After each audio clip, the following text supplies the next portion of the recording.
telling you, I'm a walking testimony of how we can do it. We can come out here and people are shocked that they was like, you did what?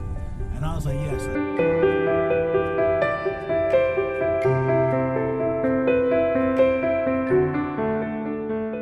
So, what's up, fam? You know who it is, Modern Day Caveman. I'm here at the Pit Group, and I told you that all of us guys in here were mentors, we're all bosses, we're all trying to do something positive with ourselves and in the community. So right now I got my man Sean right here. Say hi, Sean. What's up, y'all? All right, that's my fam. So he's got something he wanted to tell you about, and you know, having the platform that I have, I wanted to be able to reach out to y'all and let y'all know what's going on. So tell him, who are you? Well, my name is Deshawn. I'm the CEO and founder of Academic Games. It's a non-profit that I created basically to invest education and unity and love and all of those great things into our children. That's important. Okay. So Academic Games is just a big old fun foundation to grow. So how did you come up? I'm sorry, I didn't mean to cut you off. Okay. How did you come up with the idea for Academic Games? Well, when I was younger, I'm from Detroit.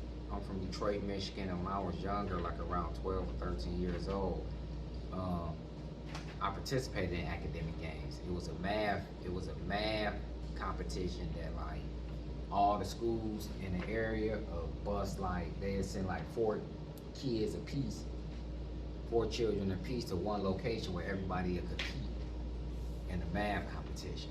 You know, and it was tables, like seats from 1 to 45, and you got seated at a table.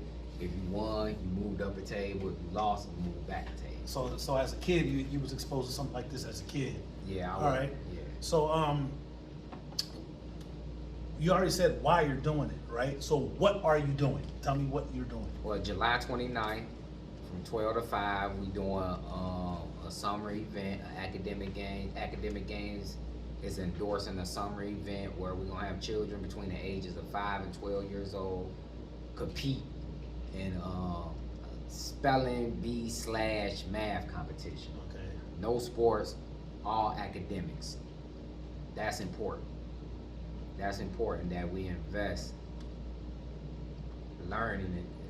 We allow our children to have fun learning, because they got this misconception. They got this misconception that reading is a punishment, or you know, whenever you learning not fun, and that's just not the case. Right. It's incredible, and I learned that at a later age, but I want them to learn at a younger age. Now, where is this taking place at? The Hirsch Center in Avondale on Redden Road. My next question is, can only kids from Cincinnati participate, or can it be from anywhere, any school district? Any school district for the most part. I gotta check the numbers and see where we're at. It's gonna be 125 children all together. We're giving away school supplies. We're giving away cash prizes for first and second place winners, All right. and whatnot. So we topping it off at 125. That being said, like, it's open to the public. So it's Yeah, you're going to reach that number probably really fast. Yeah. So it's imperative that you know, I'm going to have the flyer. If they have a website or a link to it, I'm going to get the link to it and put it in the description. But the flyer will be, I'll show you guys the flyer. So And they got the telephone number They got on the the Hirsch telephone. Center, so you can just call and they basically instruct you. Absolutely, absolutely. So again, what's the date again? July 29th? July 29th from 12 to 5. Come out. It's going to be beautiful. It's going to be a whole bunch of encouraging. It's going to be a whole bunch of learning, and it's just going to be fun. Right. So now, I got some personal questions for you, if you don't mind. Go Right. ahead. Yeah. So, what's your background? Like, how did you come to Pitt? Well, I came to Pitt. My background is traditional for young black males. Okay. It's traditional. It's It is it's the truth, though. It It's was the truth. It was It's a the tradition. truth. I grew up in Detroit. I moved to Cincinnati when I was like 17, 18 years old, and everything was just about the streets with me. You Right. know what I'm saying? And that's how I lived most of my life, by street rules and whatnot. You know, and it was very misleading and left me down a very rough road that I needed to go through to get me to where I'm at today. Okay. You know what I'm saying? And you want to know what's crazy is that we share a similar story, because I always tell people that I had to go through the drama that I went through in order to appreciate where I'm at right now. Definitely. Because otherwise I wouldn't know. Appreciate it. I wouldn't know. I wouldn't. It's like being born with money. You don't know how you don't know how to appreciate it if you didn't grind for it. Right. Absolutely. You just don't. Yeah. You don't know. You don't know the value. You don't know the value of it if you didn't have to it. grind for it. Yep. So, absolutely. So we lost a lot of soldiers in the life we led. So you know what I'm saying? how long were you in? How much time have you done? Well, my first time being incarcerated, I was 13 years old. I got incarcerated. I got caught with a gun and some drugs at 13 years old. At the time, I was on the honor roll, and I went to juvenile. I went to juvenile for like 14 months. Wow. You know, and then when I came home, you know, it was like a badge of honor for me. Yeah, now you didn't learn nothing I ain't at learned all. nothing. Yeah, you went out and I was like, yeah, nah, I've been to the joint, what's up? Yeah. I felt the same way. Now So I'm ready to go to the big joint. yeah, I look at it, just when I look at it, like, 'cause I never had a juvenile record, and that was cool. So, but I went to the county jail. I said, well, that was high school. You go to the state penitentiary, it becomes like different colleges, right? When I went to the feds, that was like graduate school.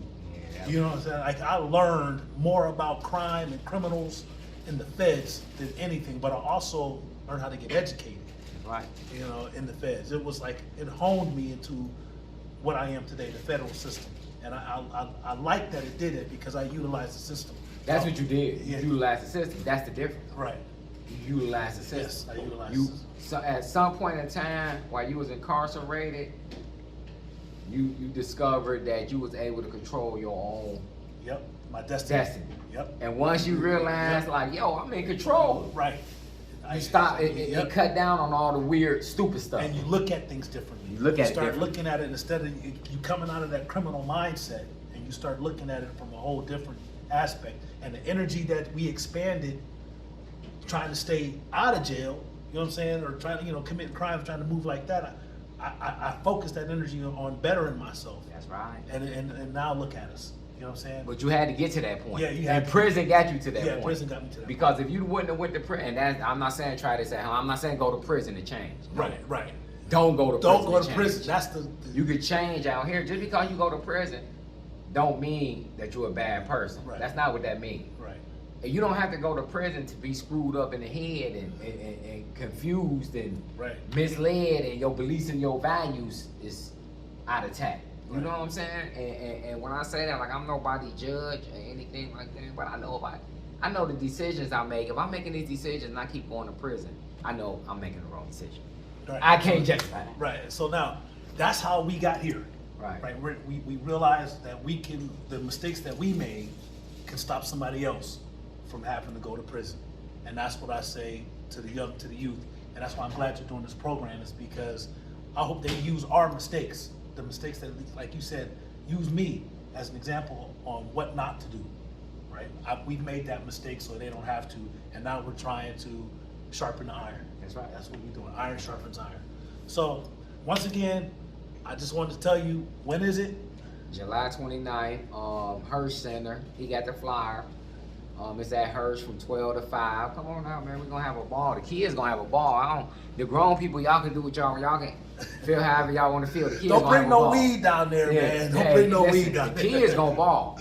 Bring your kids down there to ball. We giving away t-shirts. We giving away book bags, school supplies, cash prizes. They going to have the little gold medals for competing. It's going to be fun. It's all about them. All right. It's all about them. This is the flyer that we were talking about. The information that you need is on there. Give them a call.